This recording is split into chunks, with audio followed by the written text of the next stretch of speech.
Praise the lord. ఈ రోజు దేవుని వాగ్దానము ఆదికాండము 29వ అధ్యాయము 15వ వచనము.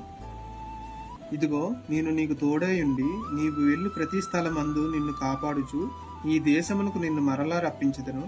నేను నీతో చెప్పినది నెరవేర్చు వరకు నిన్ను విడునని చెప్పగా. ప్రియమైన సహోదరి సహోదరులారా, దేవుడు ఈ సమయంలో అబ్రహాంతో మాట్లాడిన విధంగానే ఈ దినం మీతో మాట్లాడుతున్నాడు. మీకు తోడైయుండి ఇల్లు ప్రతి మార్గమందు సరళం చేయడానికి దేవుడు ఇప్పుడే మిమ్మల్ని ఆశీర్వదించిపోతున్నాడు. కాబట్టి ప్రతి ఒక్కరూ ప్రార్థించుకుందాం. మహాగణుడు సర్వోన్నతమైన దేవ, ఇచ్చిన వాగ్దానం పట్ల వందనములు. దేవా, మీరున్నారనే ధైర్యంతోనే మేము బ్రతుకుచున్నాము. మీరున్నారనే ధైర్యంతోనే తండ్రి మేము ఇంకా జీవిస్తున్నాం తండ్రి.